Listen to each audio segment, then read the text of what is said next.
Welcome to the Church of Mabus radio show, coming at you live from Florida, home of bugs and humidity and disgustingness. We just found a possum in the backyard dead. Gross. Havoc. It's Mercury retrograde. Lands the 24th. Thank Jesus. But we got Jay McNicholas here with us tonight. And Matt Allair, did I say that correctly? Allair. Yep, that's fine. Yeah. Figured I did. And we're going to be talking about the X-Files, the show, and a lot of other things. But first, I just had a few things to say. I'm not going to try to take up too much time. First off, I was raised Christian. I still have the roots. And I study other things, I like Native American shamans, and I'll get some berserker shamans on here from the Norse pantheon and stuff like that. So I'm an open-minded person. When you see crazy things like UFOs and you see beings, you're a little bit open. One of my big experiences, and I'm sure Jay loves to hear this one for the 4,000th time, myself included, beings of light. I've seen beings of light leave my home here in Florida completely sober, not even on nicotine or weed. I've seen stuff on those things, but this time completely sober. I forget how, it was a long time ago, maybe 5 or 10 years, 10 years. I lose count with years. But anyway, I was inside and I was like playing some watchword Bible thing. That's like some meditation stuff. Something in my head goes, go outside and look. And I was like, okay, whatever, I'll do that. I've done it before and I've seen things. And there's times where it's happened when it's been very cold. And I'm like, no, I don't want to go. And then I go out and I'll see something. But this particular time, I saw two people made of light as if they were inside of my home and went through the roof and flew into the heavens. And they were not helicopters or any other thing. They were shaped like people made of light. Unless it was the government doing weird crap to me with holograms. Holographic attack, yeah. Yeah, I try to be open to even that, sleaze. Anything could happen. I honestly think they may have been deceased loved ones. I think there's something to that in our soul and light and a connection with the sun. But my point is they were glowing. And that makes me think that there's some kind of order out there, even though it don't seem like there is. And there's Christ consciousness, like Dune Messiah consciousness, whatever you want to call it, Jedi, Nirvana, Buddhism, whatever. They obviously had attained that if they're glowing or something, And my point is, I noticed if you put anything about God, I could even probably put up Neil Donald Walsh, which he doesn't. I don't even know if he would consider himself Christian. He don't go around talking crap about Christianity, but he'll say all religions are a failure to understand God. But I could probably put something about him up on my wall, a quote, and someone would go crazy under it. And I think there's a great spirit. That's why I ask a lot of people who would attack God and say stuff about all that stuff. I'm like, well, what about the Native Americans and the Great Spirit? And they're like, and that, that's a kind of like God and people believing in a higher power. But anyway, my point is, I believe, and I'm not the best I don't press it on others, but I tell my encounter stories, and I'm still getting over a bunch of them psychologically on a lot of different levels. But my point is, there's Jeff Osborne from my work is doing a prayer line, and he says that he's healed people. And he's not asking for any money, or I don't even see anything for donations for it anywhere. But he claims that they've had some healings through him doing the prayer line in different countries that have been miraculous. Now, I'm not against that. I think it's possible. But I'm just going to give out the prayer line number for Tuesday. If you got anything going on, why not? If you're croaking, why not call it and see if it helps you? I believe in miracles, even in the madness. And there's a lot of madness lately, that's for sure. But that's Jeff Osborne of God's Touch prayer line. Call 978-890-8900. That's 978 890-8900 ID. You want to use this ID to get on there. That's 643-9757. 643-9757. That's Tuesday night, 7 to 7:45 Mountain Time Zone. And if you got something, an ailment, why not? There's been my own mom just got out of the emergency room for a lot of stuff and was in the ICU. That was kidney stone and blockages and congestive heart. So the last few weeks have been a nightmare. And then recently I also just got messed up by a kitten trying to keep it from a dog, and made the mistake of picking it up thinking it would soften up with me picking up. Well, no, it mangled me. So I've been getting over that. And I'll live, but my hand, when I wake up, it's like I can't squeeze it. And it's fine now. It hurts, but it'll be okay. But that kitten wrecked my world. Those claws, some razor. But anyway, one more thing, some prayers for Jason Wilson. Many of you may know him from the network. He's been around a while. He had a show. He was friends with Joe. But I heard that he was in the ICU, and I don't know the details, but I know I saw someone in his family saying he might be getting out soon or is. So I don't know the absolute story, but I know he seemed like he was about to croak. So hopefully he's okay. So prayers for Jason Wilson, and I hope he gets better. And next week is Jerry Avalos. He used to work for Project Camelot with old Carrie Cassidy. So I don't know her. I don't really listen to that show, but I like Jerry Avalos. And he's been on a lot since the very beginning. And I named it Freeballing on the Road to Apocalypse because we didn't know what to talk about. And I said, we'll just freeball.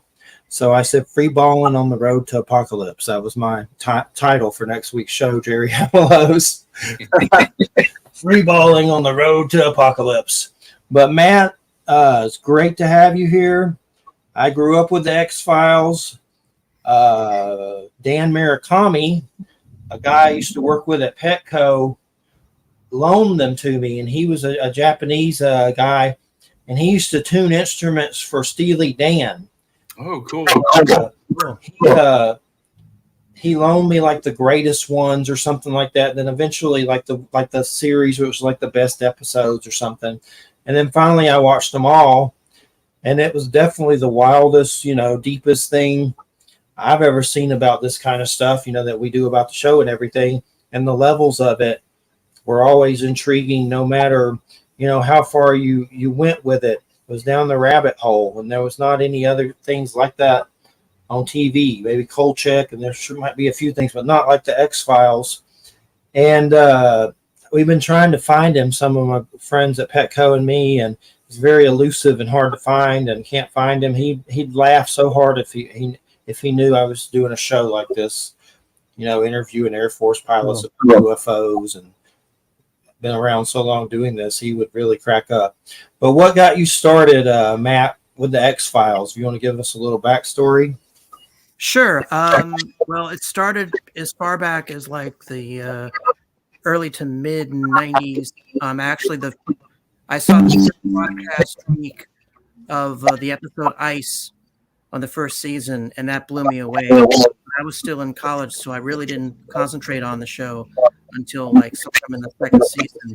This is back in the 90s, of course. I mean, I was kind of there when it was doing its initial, broadcast run, and just kept following it over the years, and every change. They're shooting in Vancouver after season 5 when they moved to Los Angeles and whatnot. So I kept following it, no matter what I was doing in life, and it just everything I watched just blew me away. It just was really interesting and very intelligent. A lot of very thoughtful writing, and would make you think. And as a kid, I grew up, picking up a lot of books about like the unexplained, the paranormal, Loch Ness monster, UFOs. As a kid, I was just into that stuff. I mean, so it was perfect when this show came on the radar for me.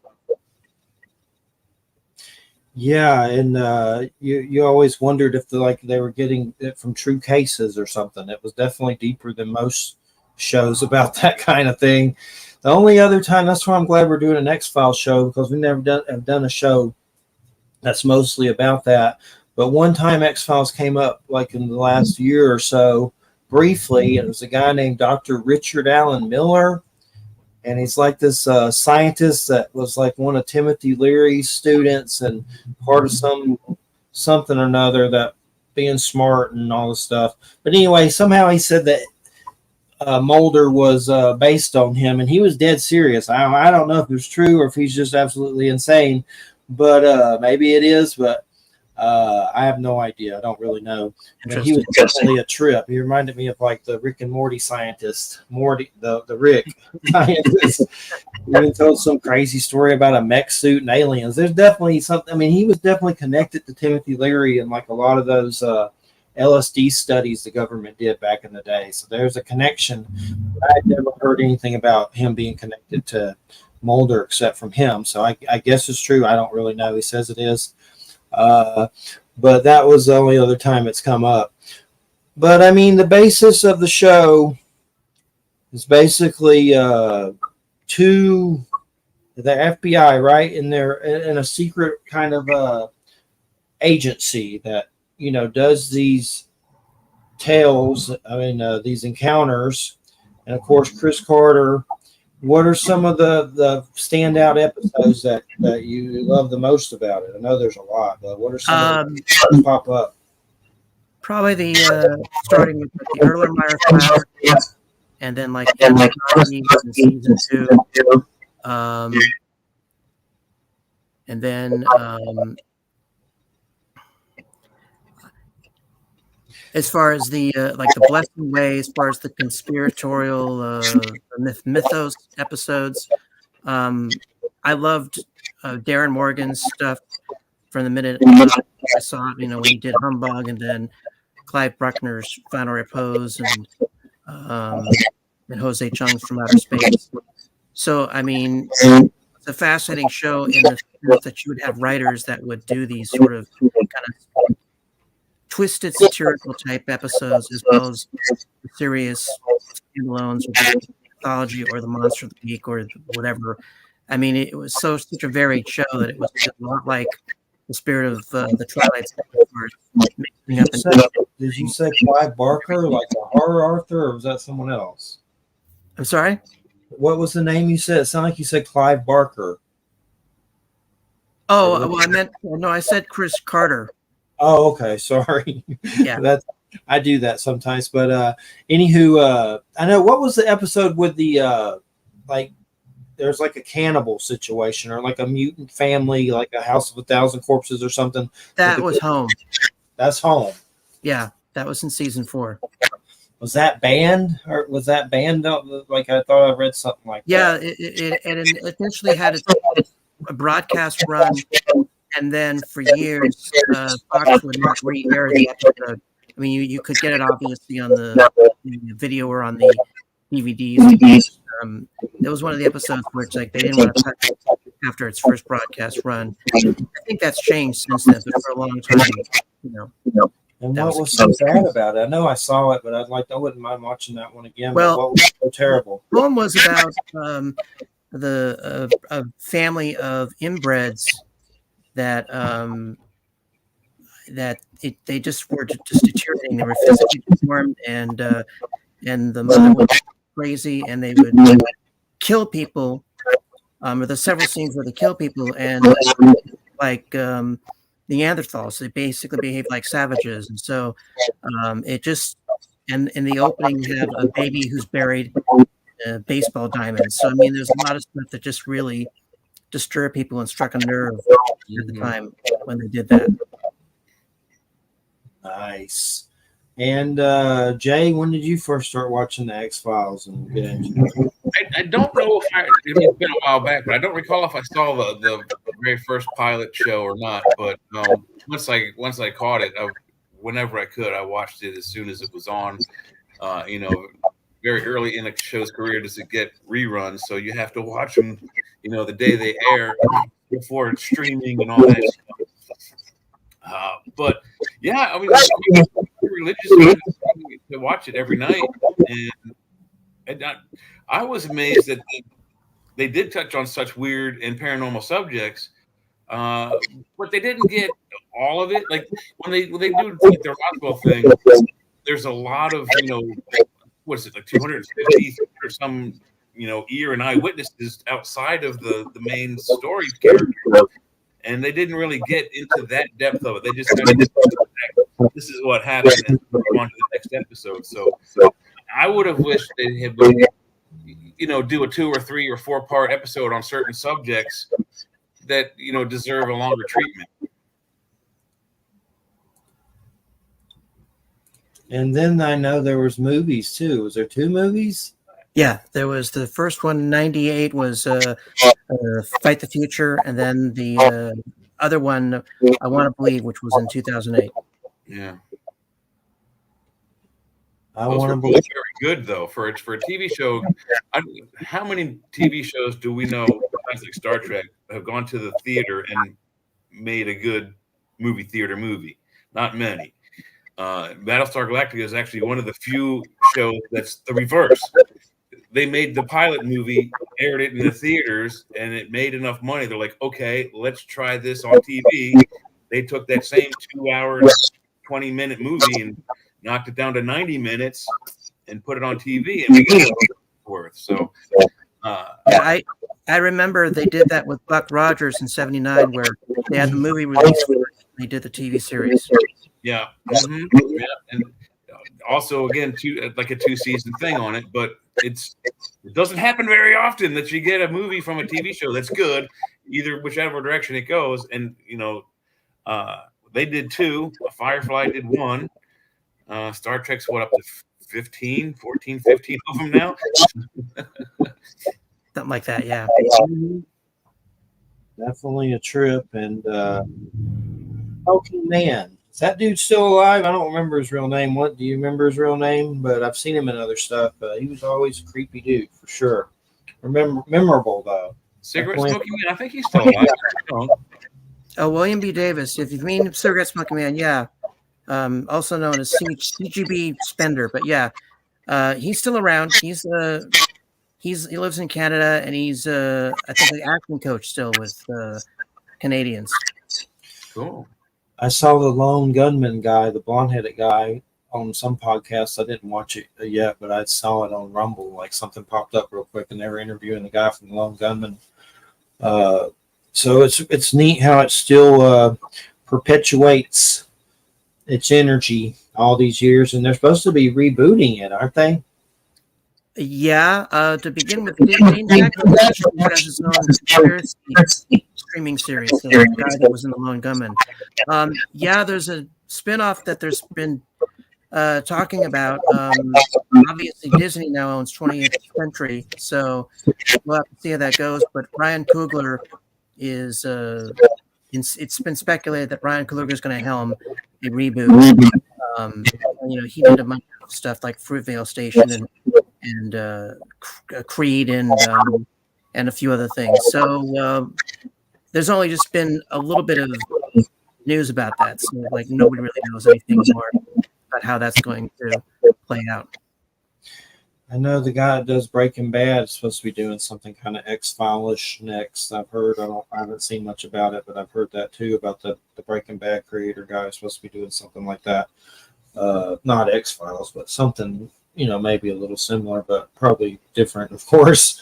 I'm still in touch with Vince Gilligan's assistant. I'm not hearing anything yet. But I'm hearing about the same thing about a new kind of paranormal show that Vince is working on. So we'll see what happens. So is it safe to say Kolchak was a big influence with X-Files, you think? That seems like what I always see and hear. Kolchak? Definitely, I would say, yes. I also think you could say that Nigel Neal's Quatermass film from the 50s and the 60s, probably had at least a marginal influence on some of the things the X-Files explored, because they were touching on similar ideas. But yeah, Chris Carter's been on record about Kojak being, the idea, that show being the idea that sparked him doing the X-Files to begin with. We just watched one of the Quartermass in the Pits. It's the color version. I forget the year, but the guy got on a forklift and killed everything at the end, which I was like, that's kind of a weird ending. I liked it, but the ending was a little strange. Like he died kamikazed on some kind of equipment and hit the big alien head, and that was like the end of it. But those are crazy. Yeah, in that story, the iron is supposed to be like the devil's repellent. So I mean, that's why that scaffolding is made of iron, so that's why it did what it did. So. Yeah, it was good. I like it. It's definitely one of those you're like, damn, this is weird. So, and what was so crazy about that one, I swear to God, a lot of the same crap that was happening in that movie is happening on that Skinwalker Ranch show. Like very similar, weird, drilling through stuff and all this crazy crap. It's like there was weird, similarities.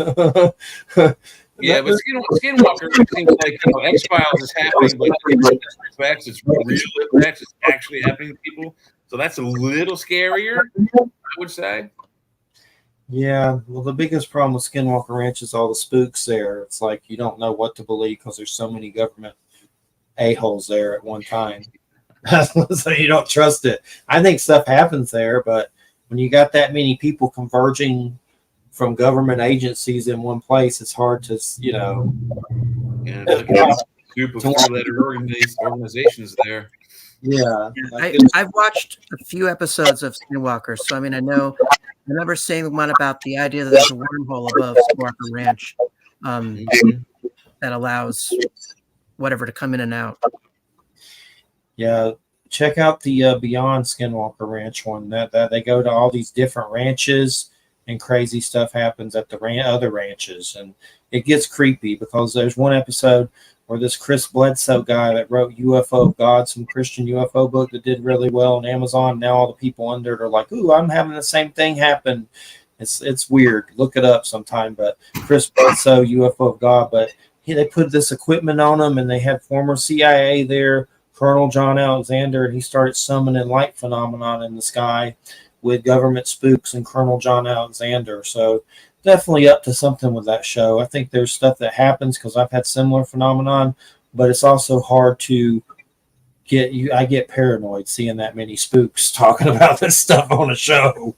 Like, what are they up to? Project Bluebeam. What are they going to do? A fake alien invasion? We have guests on about that stuff. But have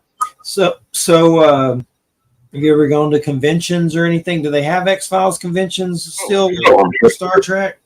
Well, before I did the website in 98, the Expo, X-Files, 98. I remember going to Vallejo when they had some army base, and so that was really pretty cool. I haven't really done much more of that since then. I was a guest on another sci-fi convention, but I don't really do the convention route as much as I like. So. Hey, I'm not even sure how active anyone in that community still would be. I know in the 90s, DragonCon had several tracks. They had a track for Star Trek and a Star Wars track for Star Wars. They had an X-Files. They had Battlestar Galactica. So I don't know if they still are doing it that way. It's changed hands since the last time I went. So I don't know if they still sponsor X-Files type, convention fair. But I can tell you that it is on the East Coast. It's the biggest convention here, and if there's X-Files stuff going on, that's where it's going to be. Yeah, well, no, they still do. The fans still organize conventions. I mean, there are still conventions that happen, and where they schedule guests who are connected to the show. So, I mean, there is still a lot of activity within the fan base as far as, I mean, they're not being sponsored by outside companies like WonderCon or whatever. But I mean, right. Fans do organize conventions and things like that. Yeah, there's a couple good fan runs here in the next state below me, Maryland. In Baltimore, there's Shore Leave, which is mainly supposed to be Star Trek, but usually populated with Star Wars people. And they have Fairpoint and one other. And all three of them used to be in the 70s big book conventions. And then when the book convention phase went out, they clicked over to Star Trek and Star Wars. So, the stuff is available still for those who are interested. Oh yeah, and there's still books that are coming out regarding X-Files. I mean, there was the one in 2008, and then there's been some other books that have been published since then. So there's still an active interest in it. The thing is, now that Disney owns 20th Century, there's sort of like a lot of things are in limbo because, I mean, there was various licenses that were ended after Disney took over 20th Century. So it's kind of like where no one's really sure, how much product we're going to be seeing as far as anything that's officially licensed. So it's kind of up in the air. That's the problem with Hollywood is it's filled with greedy children, and they have the toy, and they're like, mine. And you have to wait till someone finally pulls it out of the other kid's hand to find out what they're going to do with it. Yeah. Well, Chris Carter and that circle, they were really good with the fans, and they were very supportive of, a lot of type of merchandise. I mean, like when the X-Files CDs came out through La La Land Records, the fans were kind of pushing to make that happen, and so we had all these, box sets and all these things that were released related to different cue music from the shows, from all the seasons of the show, including the newer seasons as well. So I mean, there's always been like a friendliness within the higher ups and the fan base for the X-Files, which is also what I really like about it. Yeah, that's one key thing to keeping a show alive. They failed to do that with the Star Trek merchandising early in the 60s and 70s. The same thing they floundered, or George Lucas floundered with that with his actors in the Kenner toys. And once they realized they could get their hands on that, and they did, those toys have from 77 forward. You can get a little Luke Skywalker piece of vinyl 3-inch thing with the lightsaber torn out of it and sell it for $500 on eBay. Oh yeah, and you bought it for $4.99 50 years ago. So I was a kid back then. I remember all that, buying the action figures, the Millennium Falcon, and all that stuff. Do you remember getting the promise card? Because they just couldn't produce the dolls fast enough to be ready for the first. I think Christmas. I vaguely remember that. Yeah. It's just a little plastic card they got you. This is what you'll get in March. That was your Christmas present. Like, thanks, Mom. Wow. Isn't there something with Boba Fett like that? Some kind of thing? Boba Fett was a UPC electrical promotional thing, and he was supposed to have a firing backpack jet, rocket deal. And in prototyping, they realized that the kids would probably swallow the rocket, so they reinvented it so it would just go and stop. It would pop, and then you had to snap it back, and it would pop again. So yeah, there were like 3 that made it out to actually 3 that actually shoot the rocket, and they're worth thousands of dollars as well. Yeah, that's crazy for sure. Mm-hmm. That's how you keep the show going. You got to be good to the fans, and you got to have merch. If you don't have that stuff, whether it's books or collectible figures or even props and toy guns and whatnot. I mean, look at Lost in Space. I think 3 toys came out in the 70s: a laser gun, a helmet that was really it was a policeman's helmet that they repainted and slapped a sticker that said Lost in Space on it. They sold it for $20 in the 70s, and that was it. 3 toys. It's not enough. We all know about my V the Series love. Yeah, there were a few dolls for that. That was weird toys to that. That was so weird. I have one toy that you one time you ripped the face, and then it was lizard underneath. I have one that's like a Ken doll where his face comes off. Yeah, the box is kind of beat up. I didn't care. I didn't take it out yet, but they get expensive. I have it. I wouldn't mind watching those. I don't even think I watched all the new ones, mainly because they canceled it. But I have all the old ones. They cancel everything. But is Chris Carter's X-Files the only thing he's done? Has he done anything else at all? Well, when X-Files was in its height, the heat of millennium, which was yeah, I got out. that. You know, it was Frank Black, Lance, and basically consult this organization that were hunting down serial killers that had a kind of paranormal or like Nostradamus end of the world type element to it. And then they also did the spinoff for Lone Gunman for like one season. They tried that, and then since then, he's been Harsh Realm for one season, and since then it's just mostly been the X-Files. He's tried to do a couple other things which never developed. He did the show The After for Amazon, which was like a pilot, and then it did well. They didn't pick it up, and he's got a bunch of other things in development that hopefully he's supposed to be working on something new that's not X-Files related that hopefully will go somewhere. So when it comes to the X-Files, go ahead. Were you going to say something? Well, a lot of the problem with Chris Carter is very similar to like what happened with Rod Serling and with the Gene Roddenberry, as far as like after their initial success, it's like studios always seemed like they really weren't behind them as far as anything new they wanted to develop. So I mean, he's kind of in that same echelon as those other creators who had this really amazing vision, but then they have trouble moving forward and anything else after that. So, yeah. So the main plot of X-Files, the alien plot, it seems too complicated for me to even remember what the hell happened. But is there any way to summarize that, or is it too complex? Because I'm trying to think exactly how that went. I know there was like bad aliens, right?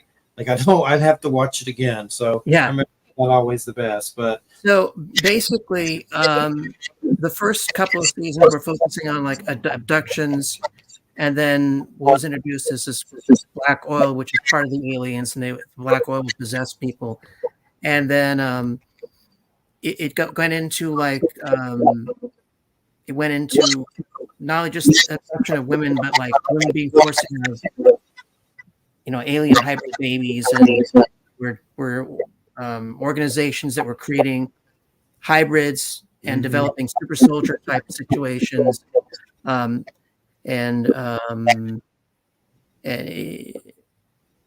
yeah, I mean, there was so much stuff that evolved from, and the brilliance of season one is a lot of things that were later played out in the later seasons were hinted at in season one. A lot of people missed that. I mean, like aside from all the abduction themes, there is sort of this idea of the germ of like culture, which then would play out in many seasons later. So yeah, it's that's why there's books that are written about everything, because it evolved into something that's very interesting and takes a bit of concentrating, bit of focus to absorb it. There's a lot they did touch on, and you grabbed a couple of them right there. There's some other like UFO type, I guess you can call them conspiracies that are not proven, that paralleled into the X-Files. Like there's a program called the 20 and Now or something like that, where they abduct children when they're starting like really young, like 8, 9, 10, 11, 12 years old. And then at the time that they're like 17, 18, they have been trained to fight, and they fight for 20 years in some sort of galactic war. And then after they started like, let's say 8. By the time they're 28, they fought for 20 years in this war. And if they survive any battles, they are brought back in time to when they're 8 and put back into the timeline. But yet they have these memories of 30 years of being at war. That's a very, very touchy subject and hard to prove. One of the abduction theories that they try to do in the show is Mulder's sister, and he's been trying to figure out what happened to her. The babies thing is there are many actual medical doctors have files of women who've been allegedly abducted. They have a sonogram or some kind of record of the pregnancy being there, and then several weeks or a month later, before the child is even stated enough to be born, it's gone, and they don't know how. There's no evidence of it being born or miscarried, any of that kind of stuff. There's some real evidence of that in the UFO community. Yeah, I've seen a lot of that information before. So, Matt, have you ever seen a UFO or had anything paranormal at all happen to you? I wish I almost had a close call last year when I was working, and I could see these group of lights over this hill where I work, and it was a clear night, full of stars. The moon was out. So at first I thought maybe something was going on for about 10 minutes. And then unfortunately I figured out that there must have been some condensation above that hill. And there was a road with a lot of cars. So it probably was some kind of reflection from the road to the sky. So unfortunately, that's the closest I ever came to seeing anything. I wish I have seen something, but I haven't. I mean, I'm always like wanting to see something, but no luck in that area. Yeah, and when there's some celebrity appearances on the X-Files, for some reason that popped in my head. I can't remember exactly who, but was there some certain like celebrities from other walks of avenues that have been on there?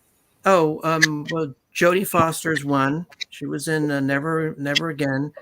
I know Luke Perry was in one episode, and yeah, there's a whole bunch of people. I know at one point later, Susan Catherine was in an episode. I know Alex Trebek. Pardon me, Alex Trebek was in I think it was the Jose Chung from Outer Space.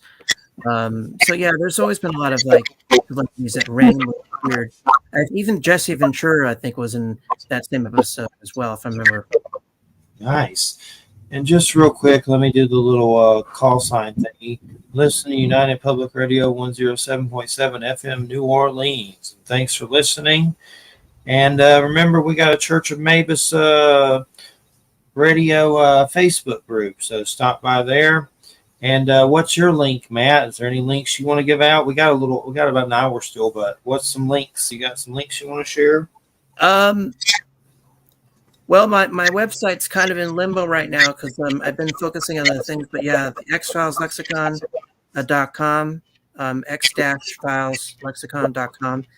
It's still going. And I want to continue it. I've been projects and writing,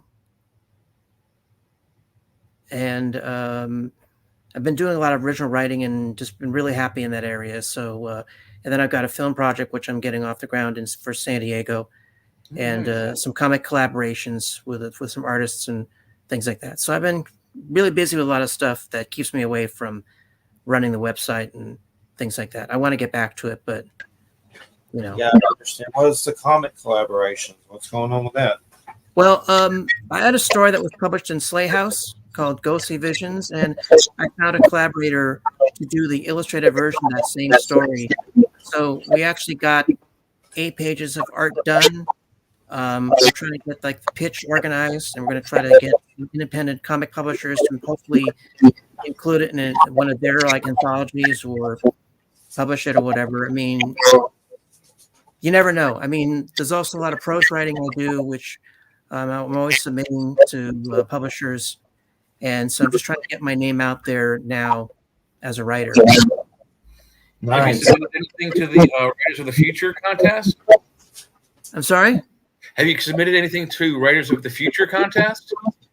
There's various contests. I don't think I'm aware of that one. But I can always if you're in California, they're in California, you should give it a shot. It's sponsored by L. Ron Hubbard, who's deceased, but Joe on the show sponsors them, and they have some really, really great stuff. If you're familiar with Frank Herbert's Dune, yes, of course.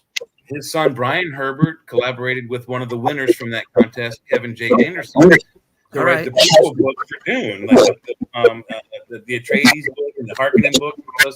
So there's some really good talent in there. So that's a good venue if you want to get your name out there.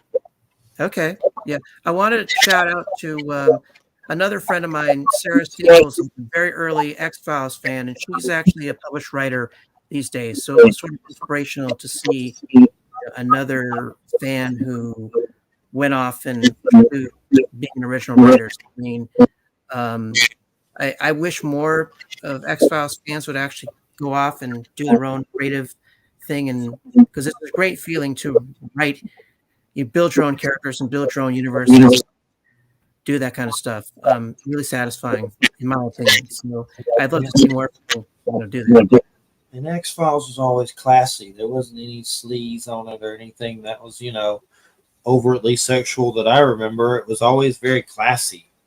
Yeah, there's a bit of sometimes flirting between Mulder and Fox, but But it's not anything I've seen. It's pretty low ball.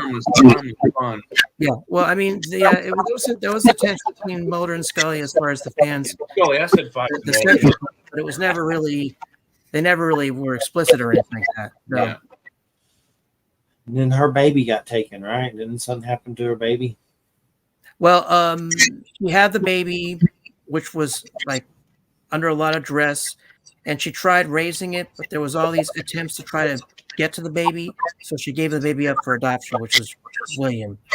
And then, of course, we see that play out in the season, actually the season 11, I believe. Actually, maybe 10 too. The two condensed seasons that they put out, in 2015 and 2018, where we see that character as a late teen. So now that plays out as well.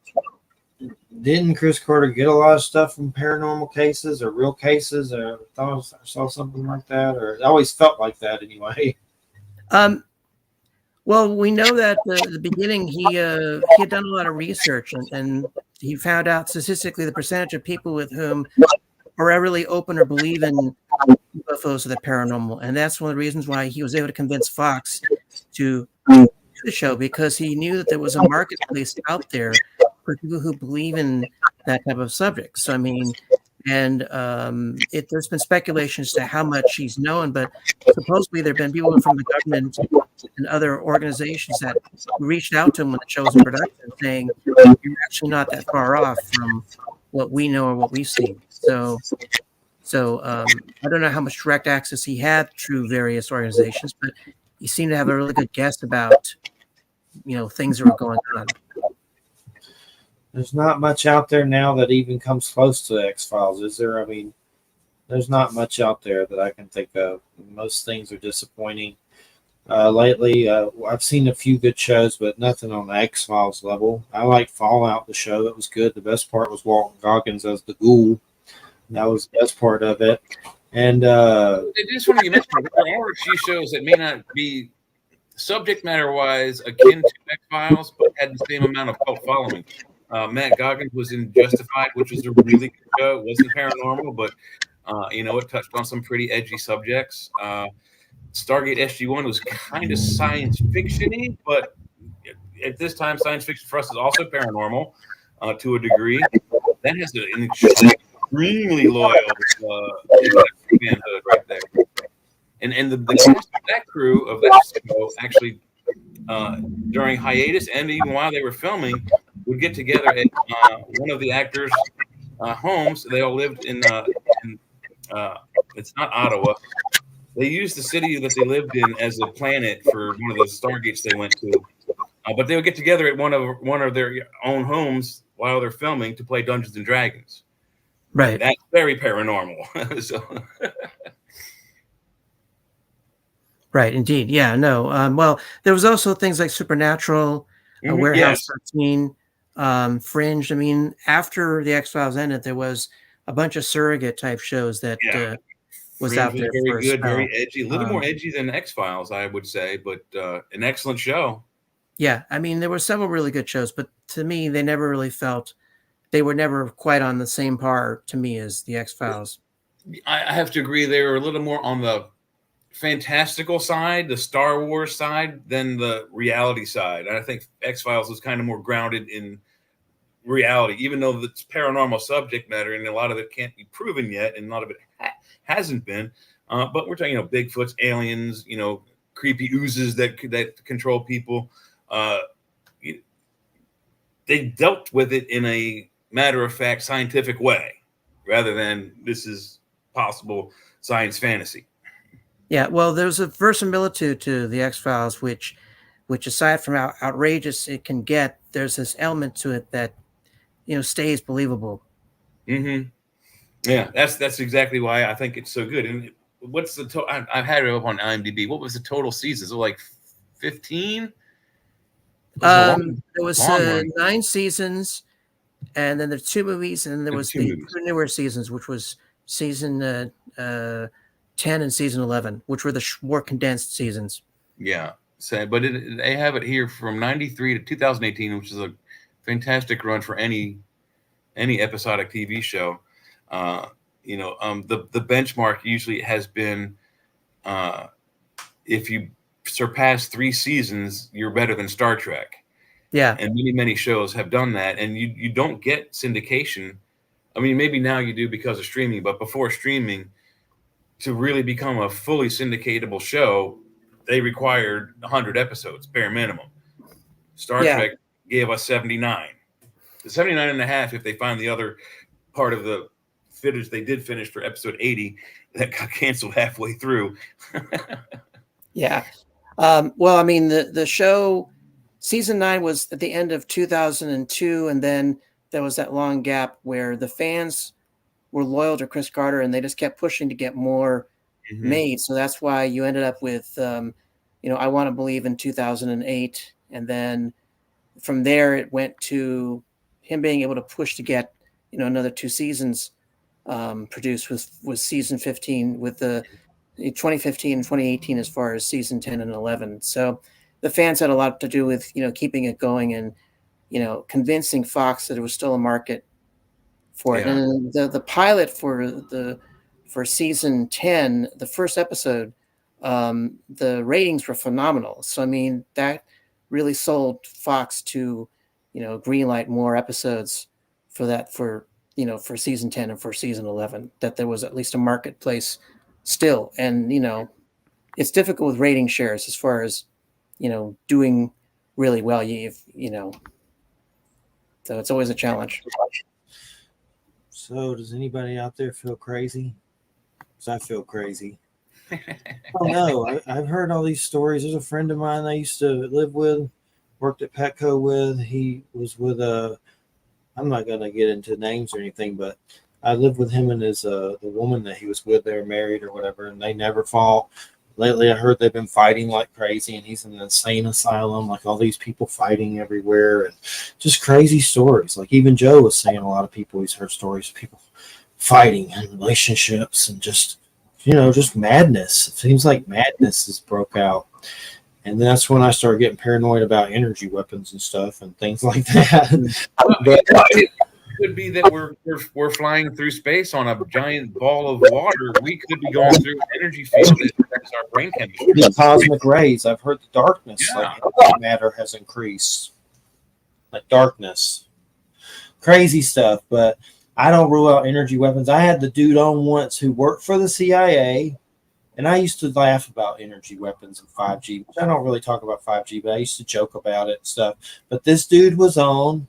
He really worked for the CIA, Robert Duncan, made technology. They stole it from him and used it to like gang stalk people.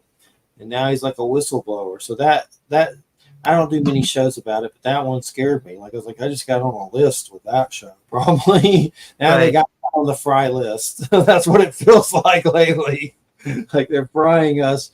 But I wouldn't rule out that, foreign nations might have some kind of stuff to try to manipulate us or something. It's not as kooky as it used to be to talk about. They've caught China like doing weird stuff with lasers in Hawaii and just all these weird stories. What about the moons over Canada? Something feels shitty lately is all I'm saying energetically. It's Mercury retrograde too, which that doesn't help any. That's what I was going to bring up. Mercury retrograde. People are talking about that all the time. So yeah, and cosmic rays, those kind of things. The eclipse was interesting. I got to watch that from a media perspective of people just losing their damn minds. we got to about 30 full thing, but it's, impressive. I'm talking about conspiracy people, preachers, a lot on the right wing. I'm sure there's some on both sides, but mostly the ones I get to see are right wing. But they were just like drooling at the mouth like nuts like this. The seal is opening. We're going to the rapture. Like I'm talking about in their damn. I couldn't see the new clip, but I remember seeing one of the when I lived in San Rafael. And fortunately, like where the eclipse was, you could see it from a mother's bedroom. So she had like a painting glass. So I had the glasses on, so I was able to watch the eclipse through this glass. So I was like double protected. I didn't have to look directly at the sun. Mm-hmm. I mean, that's one of those memories that seared in me from when I was in the late 70s and whatnot. So. Yeah. Well, I just know that it seemed like nothing really happened, and there you have it. I mean, it was interesting as a cosmic point of view or whatever, neat and that kind of stuff, but it didn't seem like any of the crazy happened, like, some of these right-wing preachers and all this crazy stuff.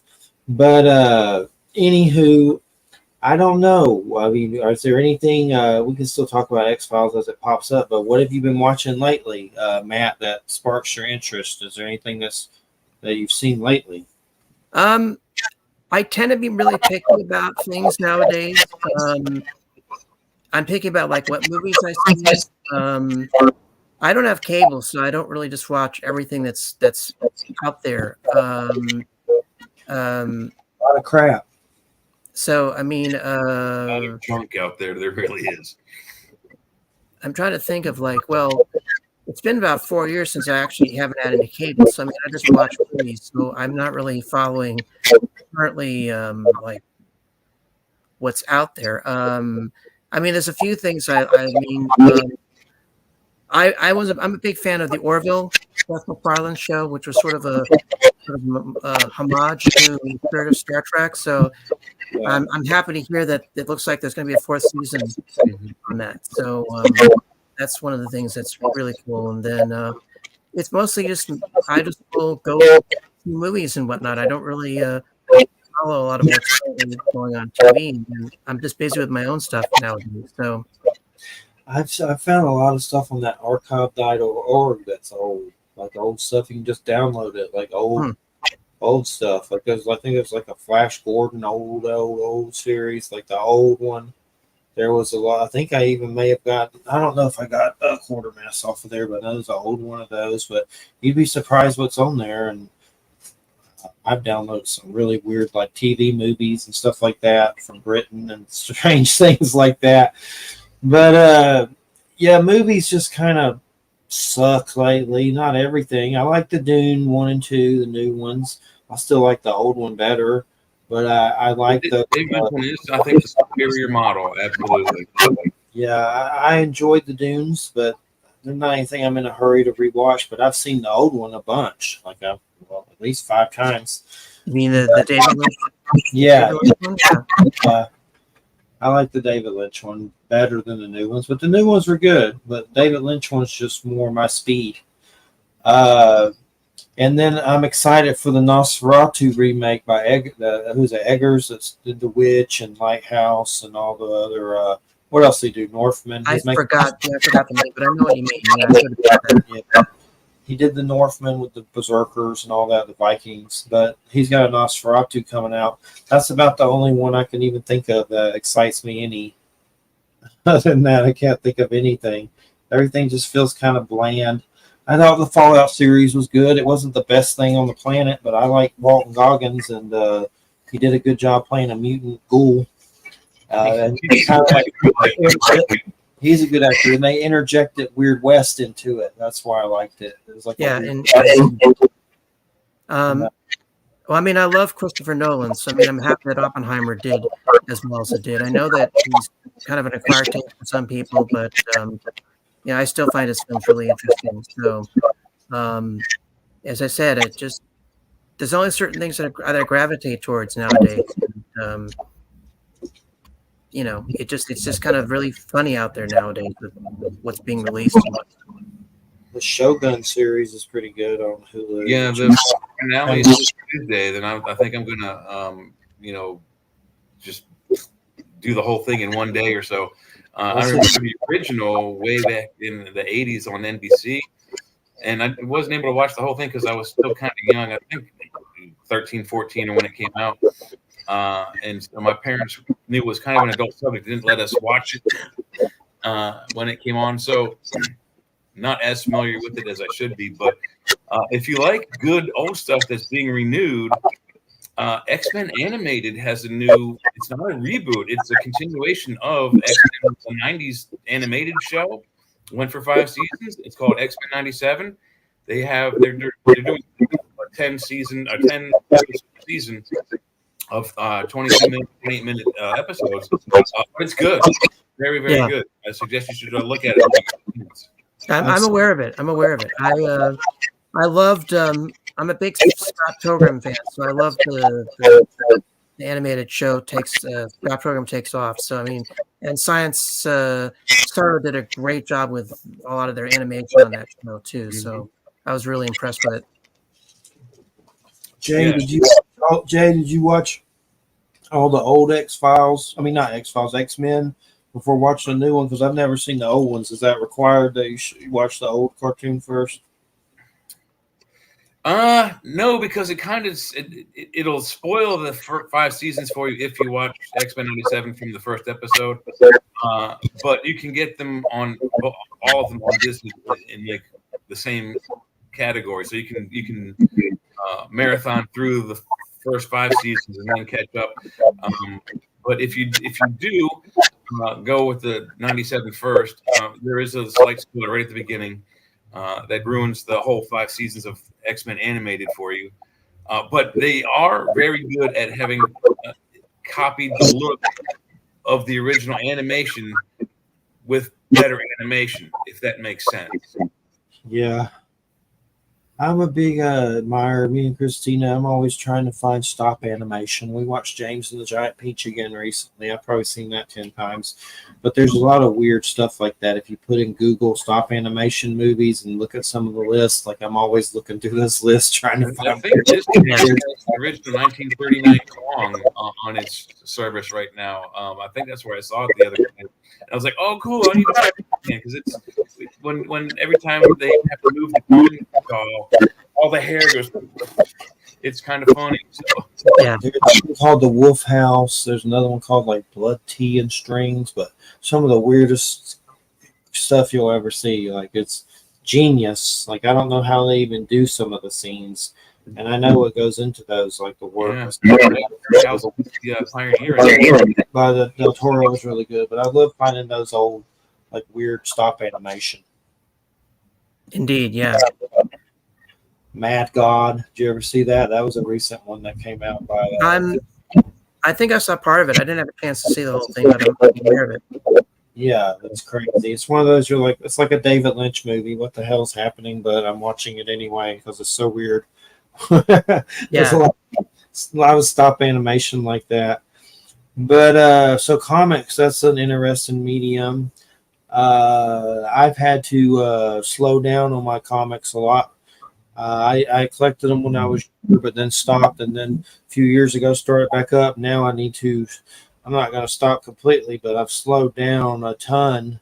It's just so crazy. There's just so many. You can't keep up with it. You'll go crazy. You have to be rich to keep up with it. So that's not a big problem with it. And then like Marvel, there's like Spider-Man this, Spider-Man blah, Spider-Man blah, blah, blah, blah, blah, blah, blah. And you're just like, screw it. I can't keep up. But the big one that I'm keeping up with for sure is the it's ENERGON universe. It's Robert Kirkman that did Walking Dead and Invincible. They're doing a whole G.I. Joe Transformers Void Rivals universe. That's amazing. They just released a Cobra Commander comic, a Duke comic. The Cobra Commander comic's very horror, Lovecraftian and crazy. They're about to do a Destro, but they're making a whole universe where Void Rivals by Kirkman. That's his newest. And then there's there's G.I. Joe and then Transformers. It's a whole universe where they all exist in it at one time. But the Cobra Commander one's definitely crazy, and they're bloody, and they're not your normal fare. They're definitely. I hope Indeed. they do movies and stuff from it. But I mean, that's the only one I've been keeping up with. Yeah, there's a new Thundercat comic I'd like to start collecting. I have to find a store that has the first one. The first comic book store I went to, they only had the second book, which is worthless to me if I don't have the first book. Got to start at one. Your best bet for that is eBay. Because I looked on there. Yeah, I can't find a store nearby yet. They have a ton of number ones on there. I haven't bought them yet either. I've been debating it because I'm. There's a in Hollywood of a possible live action Thundercats movie, which I hope they do well.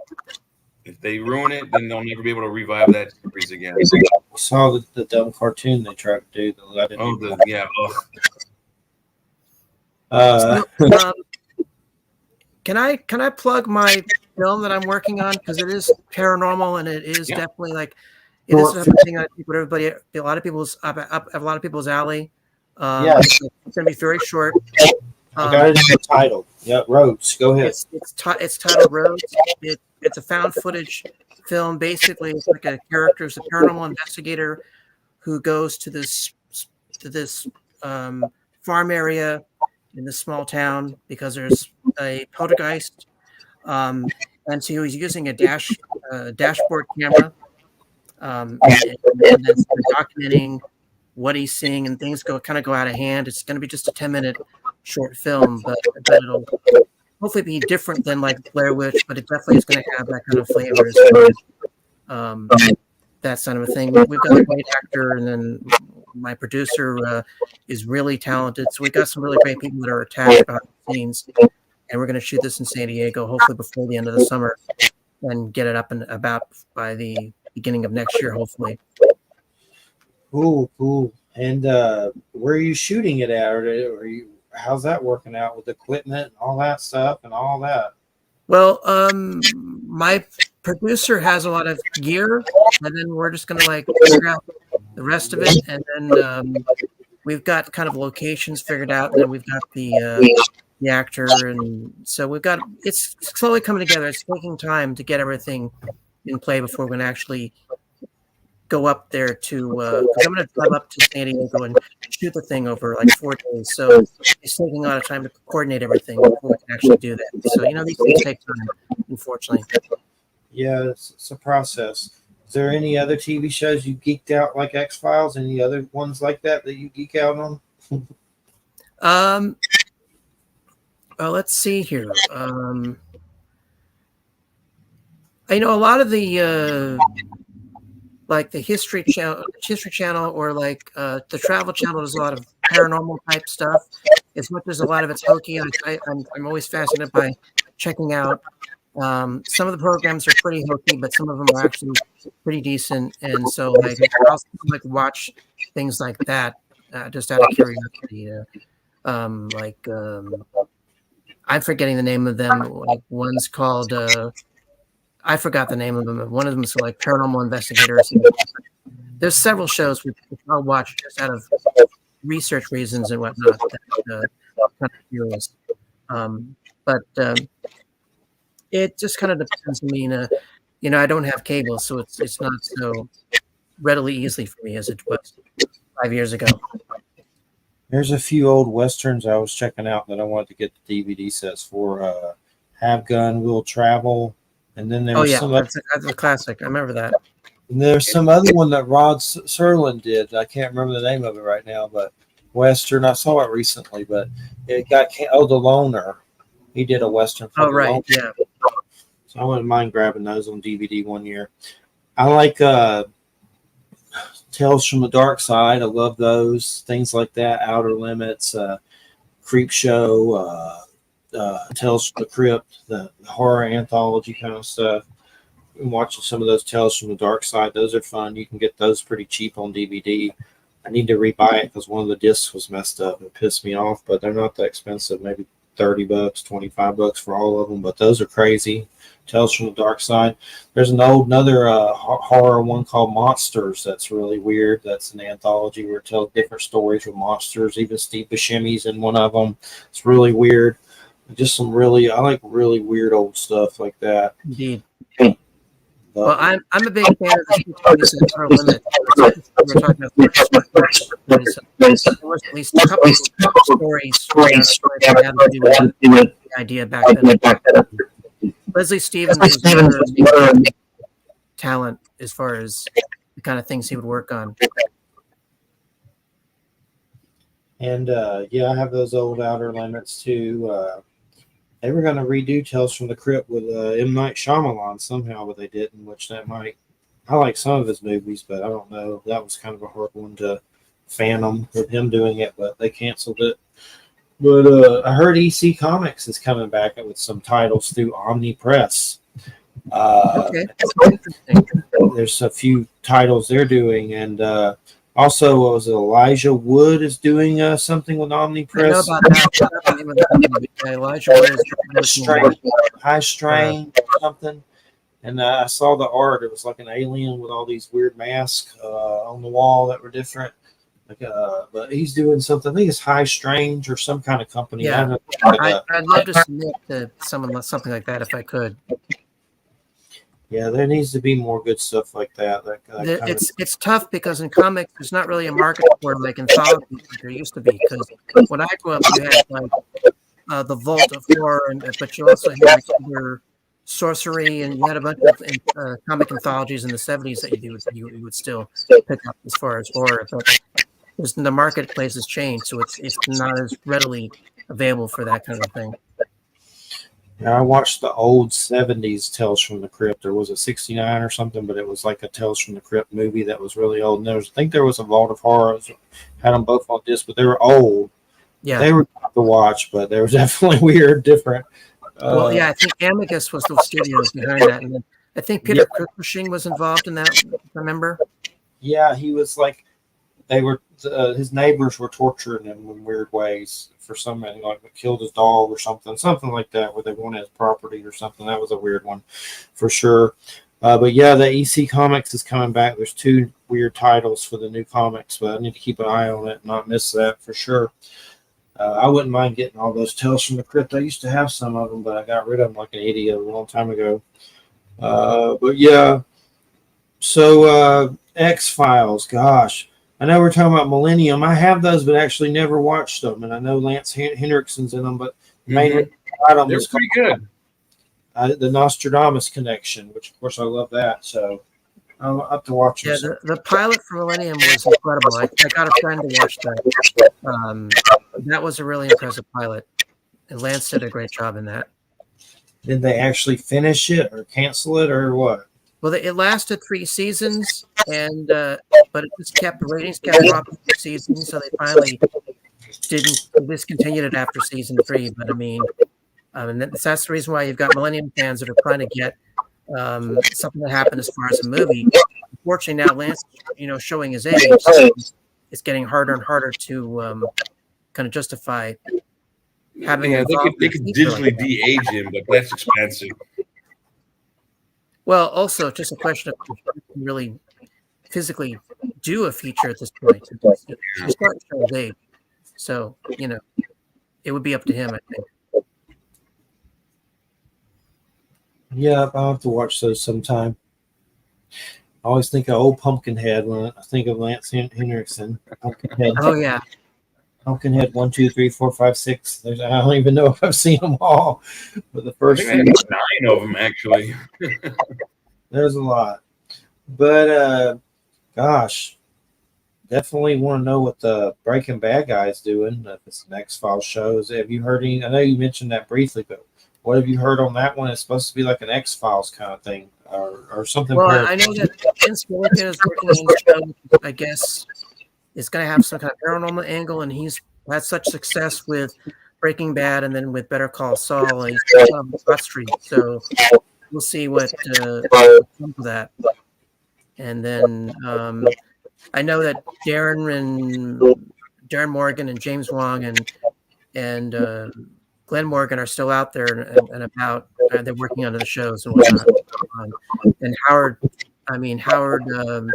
Gordon is also, because of Homeland, he's still really successful. So, he's developing something with one of the other younger writers on the X-Files, like one of the guys that was involved with the last two seasons, so season 10 or 11.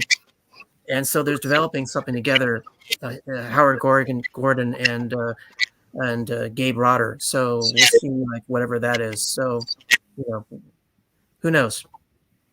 Definitely interesting. And I saw all the Breaking Bad and Better Call Saul and the movie that came out. El Camino, yeah. Yeah, I saw that. But definitely interesting in what they're going to do. So how has the X-Files changed your view on alien life? Is that kind of like a catharsis, or is it what was your belief system growing up? Were you religious or spiritual, or how's it affected that? Or well, I was raised a Christian, but I'm sort of agnostic as far as religion. When it comes to paranormal, I'm kind of in the category of I want to believe, but I need to see more evidence. I just don't accept something at face value. I need to see more information about whatever the subject is. I mean, I definitely am always open to all these things and always open to every possibility as far as UFOs, ghosts, cryptids, whatever. But it just seems like there's a lot of times that there's not enough ample evidence to support, like with cryptid sightings. There never seems to be enough like animal droppings or carcasses or just confirm that something is real. So, I mean, it's sort of like I kind of take a wait and see attitude with some things that are out there. Like, this needs to be more evidence. It's like eventually, I think if we have more personalized space flight and average people go out into space, you'll probably see more documentation of like UFO activity, because they won't be able to. If average citizens in space are documenting activity, they can't filter it the way that NASA can't filter it. So I mean, if we need more things like that, then I think we're leaning towards confirmation that these things are real. I think as average people leave the Earth, I think we'll get more of an acceptance of that there's something out there beyond what we know. Yeah, I like the theory that there's a trickster energy that might shapeshift into some of these things according to your own belief systems or perceptions and kind of messes with us. There's different theories about that, but what is that? What is that poster behind you? I read it earlier, and the poster right behind you. What is that? That's one of my dad's posters. He's a pretty big name. He worked with Van Morrison, and he does a lot of his own digging as a musician. Music, okay, cool. Yeah. And no cable. Well, that's good. That's a lot of people don't watch TV at all that I know. I haven't. A lot of the younger people nowadays, they're not even bothering with cable. It's expensive. It's too expensive. And there's some X-Files comics. There's some comic books. Oh yeah, Joe Harris. Yeah, there was a whole. It was both IDW did it, and then Wildstorm before that did a series of comics. The IDW was much more successful. That had a much longer run than the stuff from Wildstorm. Wow, and Wildstorm's image and stuff. And definitely anything you can think of, Jay, with the X-Files, or anything else you want to ask?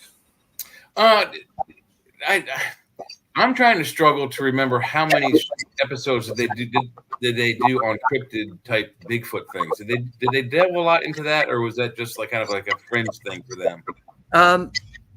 They did. They mentioned like Sasquatch a couple of times. They did things like the Jersey Devil, which was more about like a primitive family. They were kind of funny about like how they wouldn't always depict cryptids in the way that most people think of cryptids, because they were like kind of speculating in the area of like if something was, what other explanation could there be if something was possible and whatnot. So I don't have the list in front of me as far as all the episodes that creatures, but I mean they definitely did their fair share of that type of a thing. But not nearly as many on the alien subject, though. Well, I mean, obviously, yeah, the mythology, the UFO side of it, that usually took more of a priority. But I mean, and what was really nice about the early seasons was they were a bit more eclectic as far as tackling subjects or ideas that weren't really talked about, and they kind of became more focused on the mythology and on the UFO and the conspiracy and the government conspiracy thing as it progressed. So, I mean, they kind of steered clear of certain subjects after season 4 and whatnot. So, wasn't there some guy on like the smoking one of the aliens that was also like in that been in other movies as like a villain that remember I think he might have been in Cobra with Stallone or something, that dude, like a dude I remember, I think he was like a villain on there. I could be wrong, but there's some kind of alien villain that he's been in a lot of other like older movies as a villain. I don't remember who's in Cobra. So, I mean, I'm thinking if you're thinking of Dolph Lundgren, maybe because I think he's the bad guy, isn't he? Let me look. You're probably thinking of Brian Williamson, who was the guy that played the alien shapeshifter and the super soldier in the show. He looked a lot like Dolph Lundgren. So the guy I was thinking of was Brian Thompson, but I can't remember. That's right, Brian Thompson. I'm sorry. Is he in it? He's in it. Okay. The alien bounty hunter. Okay. But people will often compare Brian Thompson to like someone like Dolph. I mean, as far as their physical stature and whatnot. They're similar. They look similar in some ways. But yeah, I kept seeing him in my head, and I looked him up and found it. But I remember that dude. But I remember he was like the villain in Cobra with Stallone. Like he had a mothball in his mouth all the time or something. Yeah. But what about Kolchak? Was that a big one for you? Did you get into that? Oh yeah, I mean, I've watched that when I was a kid too, as well. Yeah, I really enjoyed that. What channel is that? It reruns when I watched it. I think it aired on ABC originally. Yeah, it did. Wow. Always amazes me some of these weird shows. Like Dark Shadows is like the weirdest damn thing ever. That on a regular channel. Oh yeah, I've got a disc with like the best of Dark Shadows. I love that show. It's not proper of it and all that. It's a weird one. I was kind of disappointed in the Tim Burton thing. I mean, it wasn't horrible, but I didn't mind it. I didn't mind that as much. I was hoping for something a little more serious, but I haven't seen it in a while. And I don't know. I keep thinking of Spielberg did a good one called Taken. That was pretty good. I haven't seen that in a while, but I saw it. It's an alien UFO type show that was really Taken. The news is now Spielberg is the news is out that Spielberg is going to do another UFO feature. We don't know what it's going to be about, but it's I don't know if it's going to be anything like close encounters or what, but he's doing another feature about UFOs. That word just came out. So I saw a good show on Netflix recently with Christina, Files of the Unexplained, and it's kind of a new paranormal. There's different ones, but they do the Pascagoula UFO case where the fishermen see the crab aliens and the whole town freaks out. There's a bunch of good ones on there. There's an episode about finding these missing foot in their shoe from the ocean. They found 22 missing feet. There's a few episodes there. It's pretty good, about 8 episodes about Lake Lanier being haunted in Georgia and how like a bunch of white a-holes flooded a black town and now it's under Lake Lanier. And a lot of people drown there or have claimed that something comes up and tries to pull them down. And they don't know for sure what it is, but some people, I mean, you automatically think ghost when some people have been in the water and felt something grab them like it's trying to drown you. Then there are actually like hardcore drownings happening, people dying there. But it's called Files of the Unexplained. There's a bunch of different episodes. There were some about these mentally challenged guys that went missing. The Yuba Five, that was pretty crazy.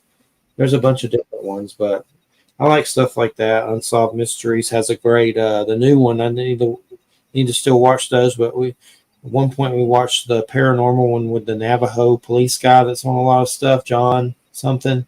But I think it's season 2 or 3 in the new Unsolved Mysteries. They do a whole episode and it has the Navajo police about paranormal. And he was telling about a story where these coins kept appearing and they collected all the coins and they kept coming up and popping up, and it was pretty good. But I like to find good stuff. I saw These Woods Are Haunted. That's fun to watch, even though I may not believe everything on there, but it's still fun to watch a lot of Dogmen stuff. Yeah. That was crazy. Werewolf cases. Well, there's that woods in Japan that supposedly a lot of people look at or disappear. I forgot the name of that location. It's like the Suicide Forest. There's some other name, but I've heard it, like the Suicide Forest. And I don't know. What's some movies coming out that are exciting? I can't think of anything but. Yeah, I got some for you. So I was just looking up Spielberg to see what his upcoming projects are. The UFO paranormal one might be called Alistair Arcane, maybe referring to Aleister Crowley. That's in pre-production. He's got Gremlins 3 in development, and untitled John Williams documentary. But things that are coming out in the next year and year and a half are going to be Jurassic World Chaos Theory, Twisters, which I guess is a sequel to Twister, Transformers 1, and Jurassic World Part 4. Is he like a producer or executive producer on most of them? Yeah. Well, we'll see. I mean, it's interesting that he's deciding to tackle something to do with UFOs again. So it's been such a long time since he's done that. So it's interesting that he's in that direction. I had to say it, but my battery is starting to run a bit low on my end. Okay, it's no problem. One thing I saw was something about ET2 was going to be a horror movie where the aliens come and got the kids and ET saved them, but for some reason it didn't happen or something like that. I saw something about Spielberg in that. But yeah, he did I think it was called, I forgot what it was called. He did a student film called Night Skies, and originally it was Close Encounters was much more of a horror type story, and then it evolved from there. So he still had this idea of doing more of like a UFO horror type idea. So this project that could have something to do with that, I'm not sure. I know I just saw Tarantino is not going to do that movie critic movie and wants to do a horror movie. I know at one point they were talking about a Star Trek. That would have been weird, but supposedly it's supposed to be his 10th movie, The Critic or something, but I guess he's not doing it now, so I don't know what's going on. One of my biggest anticipated ones is Brian Fuller, the guy that did Hannibal, which was really good, that show. He's supposed to be doing that was an incredible show. Yeah, Jillian was involved in that too, along with Mads. It was amazing. That was amazing. I don't know what they were thinking, so it just didn't have enough viewers. But he's doing a Friday 13th prequel on Peacock, which is supposed to be like a prequel.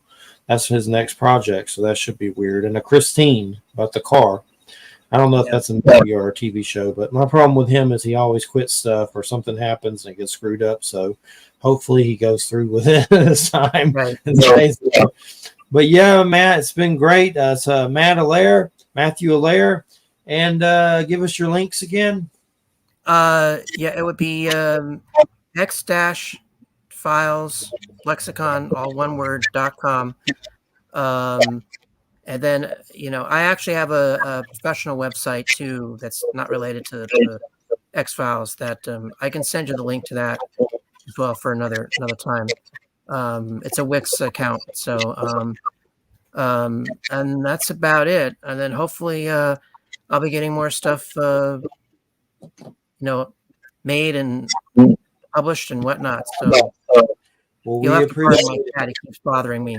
So it's okay. I have dogs and a pig and a cat and all kinds of stuff. But anywho, we appreciate it. You gave us our first official X-Files show. So thanks so much, Matt. And you're welcome. It's a pleasure.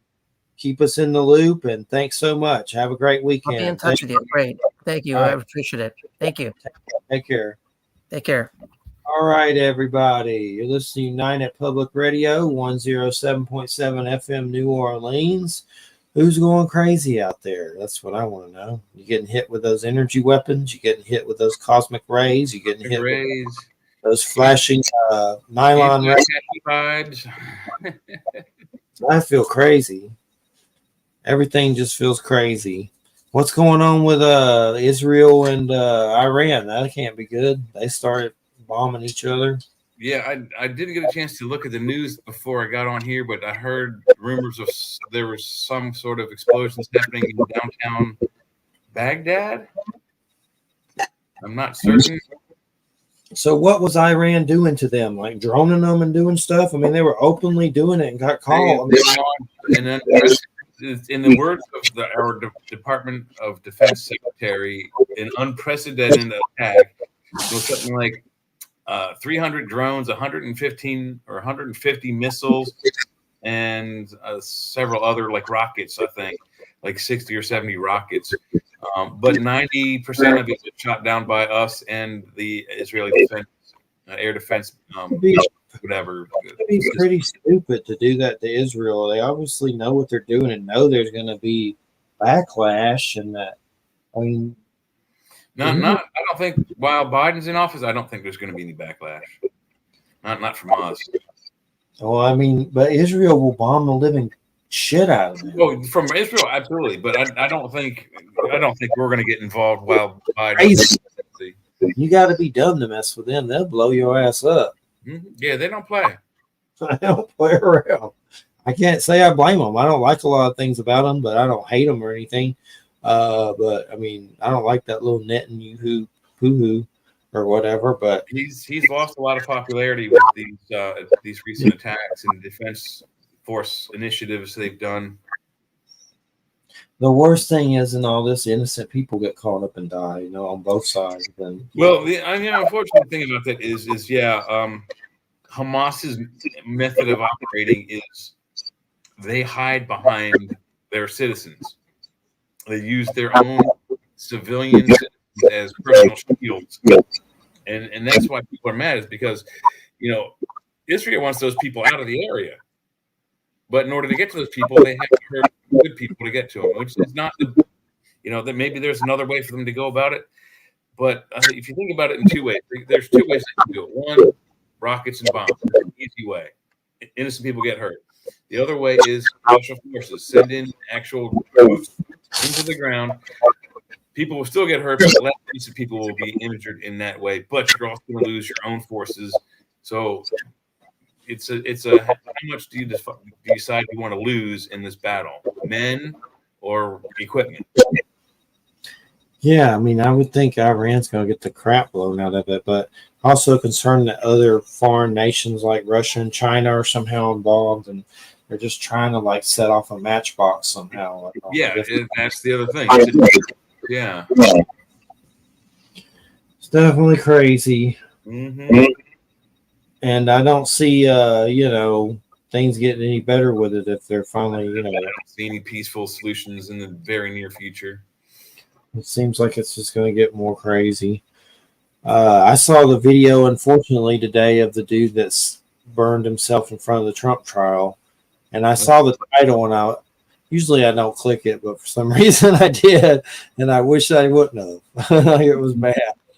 It was pretty intense. Yeah, it's kind of like the Chinese monk who lights himself afire in Vietnam. It went off on national television, and they didn't have the type of equipment to censor it fast enough back then, so it went over live broadcast television. I remember seeing that as a kid, 8, 9, 10 years old. This guy in a yellow and orange robe just go and right up in flames. This was bad. I wish I would have watched it, but he came from Florida apparently. I guess he's protesting the trial that's happening to Trumple Gooch. I'm just trying to understand what happened or why. I guess that's why. I don't know.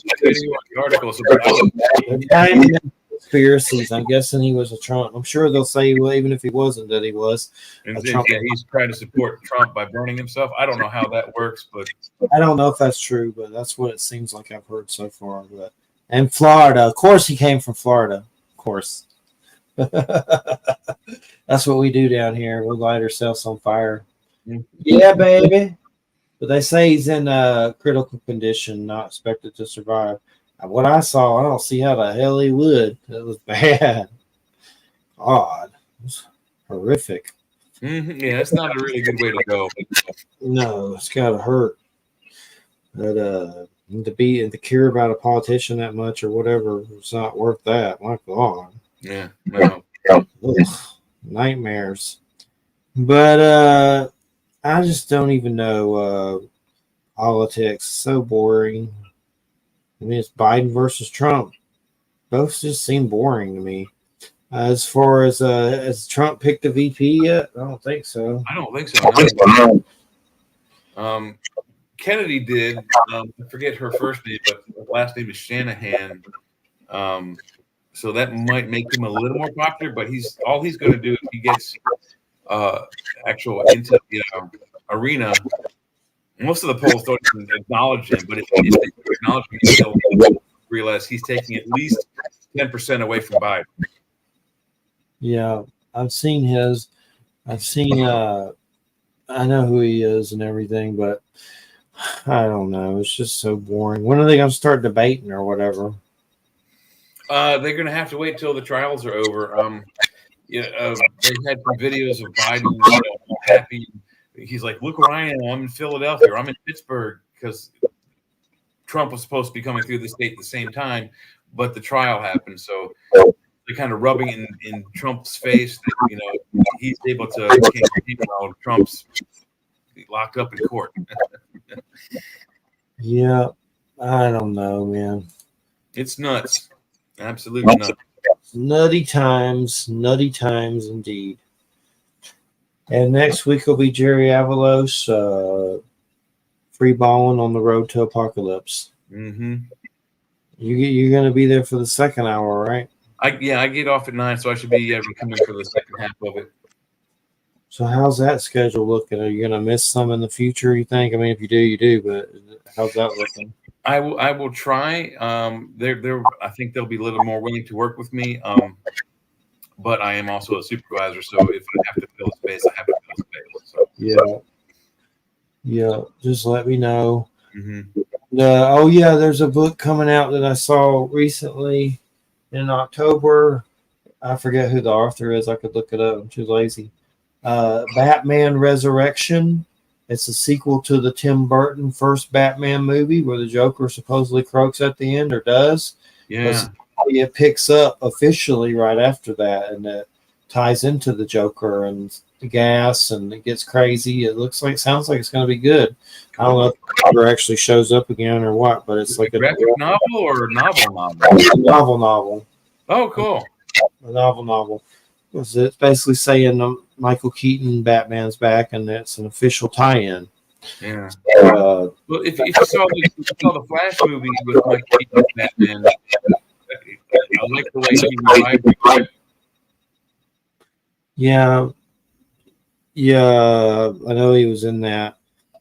I don't know. It's just so much. I've been watching that Invincible cartoon. That was good. That's by Robert Kirkman, Walking Dead. Have you seen that on Amazon, Invincible? Yes. Good. Seth Rogen is the Cyclops alien. Mm-hmm. Those are fun to watch, but I wouldn't mind reading the comics, but they're too expensive to buy unless you buy them. Even buying them in compendium seems expensive, so that'll probably never happen. But I like Kirkman though. He's doing the whole G.I. Joe Transformers universe. It's pretty cool. Pretty cool. But yeah, I want to get into those X-Men sometime, but I guess I'll have to watch the old ones first. Seems pretty good. I love the Batman animated series. I know there's a Superman animated series. I wouldn't mind getting to that. I don't know if it's as good as the Batman one. I've seen some of it, but I think Batman's been just the animated Batman series have always been better. And then James Gunn is doing all the new stuff at DC now. There's a cartoon coming out called Creature Commandos, which is based on an old comic where Dracula and Frankenstein and werewolf and stuff are at work for the military. And they're doing Creature Commandos, which cool. Yeah, that you can. They just re-released it in trade paperback, but it's like kind of an old comic. It's weird. It's definitely weird. It's like Dracula and Frankenstein and Wolfman fighting Nazis. They work for the government. Yeah, probably 40s propaganda fair. Still interesting though. Yeah. But Creature Commandos is going to be a big thing with the new DC. James Gunn is actually pretty talented. I love Sliver. Do you ever see Sliver? About the weird aliens in the town that come and they get inside you and you turn into a big fat person and make more like a nest. No, It's I called haven't seen that. Slither. It's Slither. It was one of his first movies. Of course, he did the Guardians of the Galaxy, but Slither was one of his first movies. You ever want a weird ass horror movie that's crazy? Slither. That's a Is good it with one. Nathan Fillion? Yep. Yep. Oh wow, no, I have not seen that. Weird. It was crazy. But Resident Alien's really good. Yes, That's that is a good show too. Alan Tudyk. It's hard to find Alien good stuff, but he's doing a good job. I have the comics, and some of them are worth quite a bit. The old one. That show made it harder to find them, if at all. Yeah. They have them on trade paperback though, but I have the real originals. But I may have to jump into Thundercats one year. I don't know how it is, but I've heard it was good on a nostalgia level.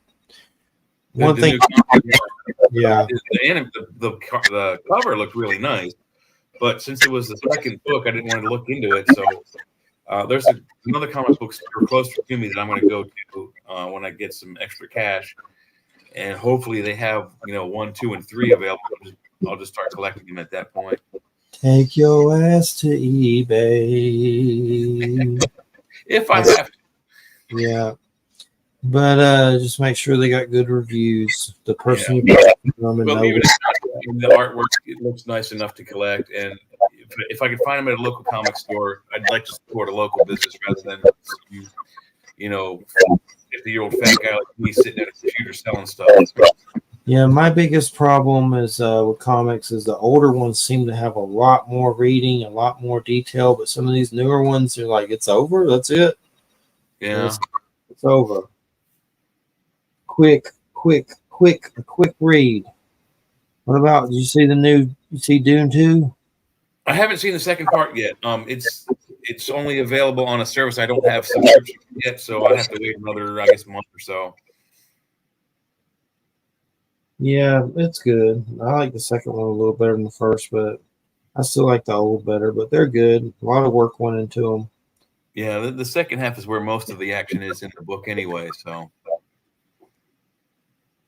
And, well, that was good to do an X-Files show. I mean, we've only met once with the mad scientists, so that was about a good hour and a half of X-Files, just about, which is a rare happening, a rare happenstance. But God, I'm trying to think what other guests are coming up. I know Jerry Avalos, but I'd have to look at the list. I forget. Let me see. Let me look at the schedule. Yeah, I'm trying to find it now too. There it is. You got it? Okay.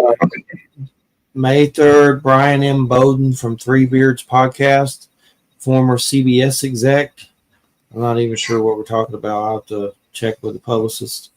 But it's a pretty big guest. Nancy Thames, Ron Moorhead, Wallace Wagner, and 31st, Steven Snyder. That's when you come back.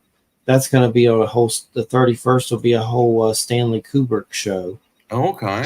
I need to send you that book in PDF. Like and then June 7th is Jim Willis. That's Afterlife. And I'm still scheduling for June. Okay. I got to get it June 28th because Mark Heller just came on. Were you here for that? That was Wham, but Mark Heller came on and did a good show on Jack the Ripper. Oh, cool. Yeah, that was our last show. I'm getting some weird, unique titles. Some weird, unique titles.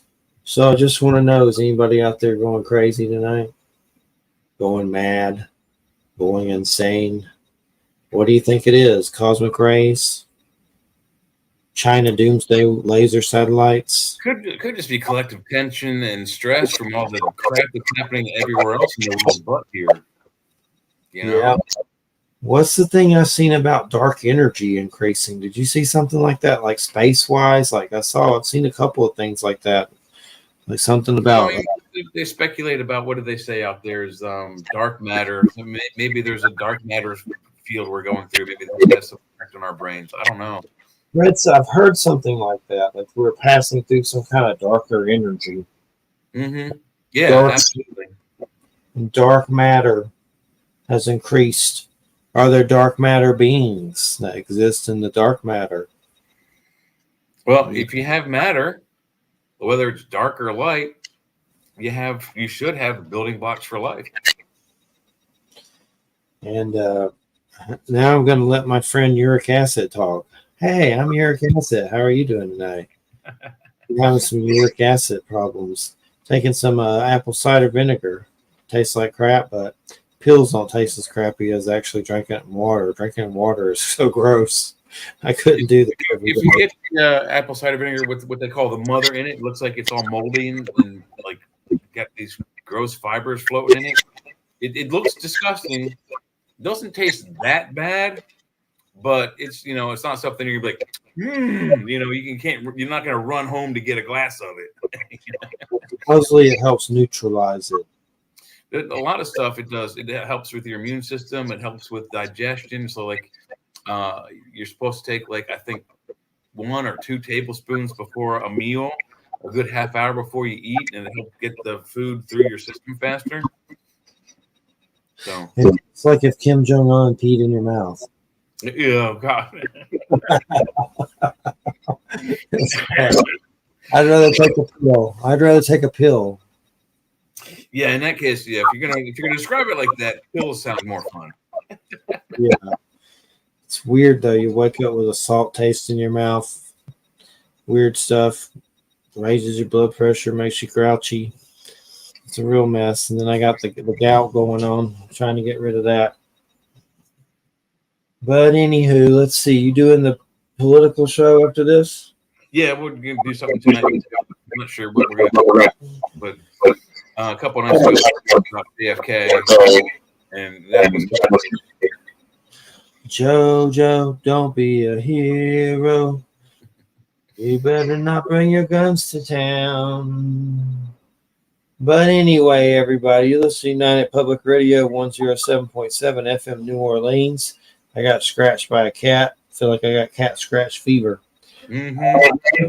But anyway, I've been having weird stuff. Like you wake up and you can't close your hand and stuff, but there's the bruises there. But it's just weird. Like there's a puncture there in my hand right there, but for some reason the pain is spread to my pinky finger. So seems to be doing better, but sucks. But anywho, Jerry Avalos, next week's show, free balling on the road to apocalypse. So we're going to be free balling, and who knows what we'll be talking about. All kinds of craziness. Jerry invents stuff and is pretty intelligent. He's been on a lot. Yeah. He's probably been on the most. Micah Hanks used to be on the most, but I haven't spoken to him in a while. But anywho, everybody have a good weekend. Thanks, Jay. Thanks to our listening audience. And thanks to Matt, who's a good guest. And check out our group on Facebook, Church of Mabus. And we'll see you next Friday. Watch out for those nukes. Yep. Watch out. Did you see Fallout yet? I have not. It's a fun watch. The Ghoul is the best, though. Walton Goggins. The Ghoul. Ghoul School. You better go to Ghoul School. I definitely like it. Yeah, it's a good one. All right, everybody. Have a good weekend. Good night.